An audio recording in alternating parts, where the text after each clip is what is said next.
It's January 18th, 2025. The world has changed in ways few could have predicted. America is a nation on edge. The streets are filled with anxious faces, and the airwaves are dominated by heated debates and breaking news. The country is grappling with a myriad of issues, from political unrest to environmental crises. Trump is about to be sworn in for a second term. His return to the Oval Office has reignited old tensions and sparked new controversies. Supporters are jubilant, while opponents are vocal in their dissent. The recent election was one of the most divisive in history. The nation is split down the middle, with each side convinced of their righteousness. Protests have become a daily occurrence, and the sense of division is palpable. Los Angeles, still smoldering from the most expensive wildfires in U.S. history, serves as a stark reminder of the challenges ahead. The wildfires have left a trail of destruction, displacing thousands and causing billions in damages. The city is a symbol of resilience, but also a warning of the dire consequences of climate change. Onto this fractured stage steps Dave Chappelle, hosting for the fourth time. Known for his sharp wit and fearless commentary, Chappelle is a voice that resonates with many. His return to the spotlight comes at a critical juncture, a time when the nation is in desperate need of reflection and dialogue. He's no stranger to controversy. Over the years, his comedy has pushed boundaries and sparked conversations. He's tackled issues of race, politics, and society with a unique blend of humor and insight. But tonight, the stakes feel higher. His past sets have sparked debates and divided audiences, but tonight feels different. There's an air of anticipation, a sense that something significant is about to unfold. The audience is a mix of supporters and skeptics, all eager to hear what he has to say.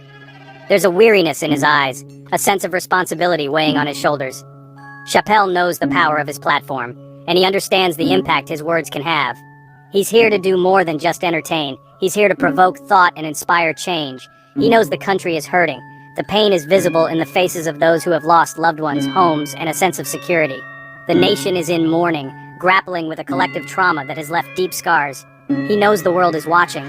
The eyes of the international community are fixed on America, observing how it navigates this turbulent period. Chappelle's performance is not just a national event, it's a global moment, a reflection of the broader human experience. And he's not afraid to address the elephant, or perhaps the donkey, in the room. With his characteristic blend of humor and candor, Chappelle is poised to tackle the pressing issues head-on. His words may be controversial, but they are sure to spark the conversations that are desperately needed in these times. Chappelle wastes no time diving into the recent tragedy in Los Angeles. The city, known for its glitz and glamour, has been engulfed in flames, turning the Hollywood dream into a nightmare. He talks about the sheer scale of the fires, the relentless inferno that has consumed vast swathes of land, leaving nothing but ash and despair in its wake. The billions of dollars in damage, the countless homes lost, and the lives forever altered by this catastrophe. Firefighters, the unsung heroes, battle day and night, risking their lives to save what little remains. He jokes about celebrities fleeing their mansions, their carefully curated lives upended by the unforgiving flames. The irony is not lost on him, as he points out the stark contrast between their usual opulence and the current chaos. Their million-dollar homes, once symbols of success and security, now stand vulnerable and exposed. The flames do not discriminate, and even the wealthiest find themselves at the mercy of nature's wrath. But beneath the humor lies a sobering truth. The devastation is a stark reminder of the fragility of our existence and the power of nature. Communities come together in the face of adversity, showing resilience and solidarity. Chappelle acknowledges the role of climate change in fueling these disasters.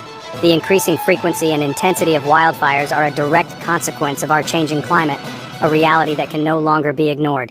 He points out the irony of the wealthy, who often deny climate science, being the ones most directly impacted. Their denial and inaction have come back to haunt them as they face the very consequences they once dismissed. It's a classic Chappelle bit, finding humor in the darkest of places, forcing us to confront uncomfortable realities. Through his comedy, he sheds light on the urgent need for action and the importance of acknowledging the truth, no matter how inconvenient it may be. The conversation shifts to Trump. Chappelle recalls a time when Trump visited Springfield, Ohio, Chappelle's hometown. He brings up Trump's past comments about Haitians in Springfield, a community grappling with its own set of challenges. Chappelle uses this anecdote to highlight the disconnect between Trump's rhetoric and the realities of small-town America. He reminds us that even in the heartland, diversity is a strength, not a weakness. It's a subtle yet powerful critique of Trump's brand of divisive politics. Chappelle transitions into a reflection on fame. He compares the experience of navigating fame to storming the beaches of Normandy, a typically outlandish analogy that somehow rings true.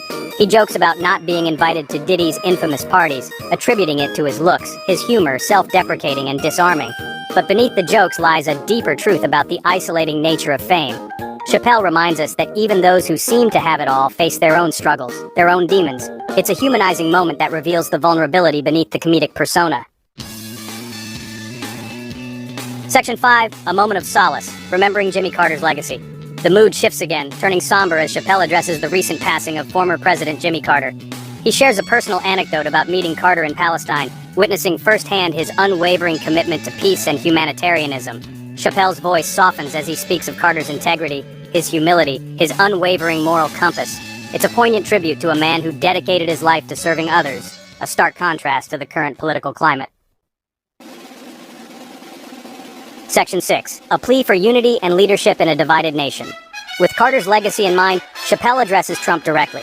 He acknowledges the weight of the presidency, the immense responsibility it carries. He reminds Trump that he is president of all Americans, not just those who voted for him. Chappelle's tone is firm, yet respectful. He's not asking for agreement, but for understanding. He's pleading for unity, for leadership, for a recognition of our shared humanity. Section 7, a call to action. Chappelle's challenge to Trump and the nation. Chappelle's message extends beyond Trump. In his unique and thought-provoking style, he addresses the broader issues that plague our society. He uses his platform not just to entertain, but to provoke thought and inspire change. His words are a call to action, urging us to look within ourselves and our communities to find ways to improve and uplift one another. He challenges all Americans to do better, to be better. This challenge is not just for the politicians or the leaders, but for every individual. He believes that real change starts at the grassroots level, with each person taking responsibility for their actions and their impact on others. By fostering a sense of community and mutual respect, we can create a ripple effect that leads to broader societal change. He reminds us that we are all in this together, that our destinies are intertwined. In a world that often feels divided, Chappelle's message is a powerful reminder of our shared humanity. He emphasizes the importance of unity and collective effort in overcoming the challenges we face. By working together, we can build a future that is inclusive and equitable for all. He calls for empathy, for compassion, for a rejection of the divisive rhetoric that has poisoned our national discourse. Chappelle urges us to listen to one another, to understand different perspectives, and to approach each other with kindness. In doing so, we can break down the barriers that divide us and find common ground. It's a powerful call to action, a challenge to rise above our differences and work towards a more just and equitable future. Chappelle's words resonate deeply, especially in times of uncertainty and division. He encourages us to be proactive in our efforts to create positive change, to stand up against injustice, and to support one another in our shared journey towards a better world. It's a message that resonates deeply in this moment of uncertainty and division. Chappelle's challenge is not just a critique, but a hopeful vision for the future.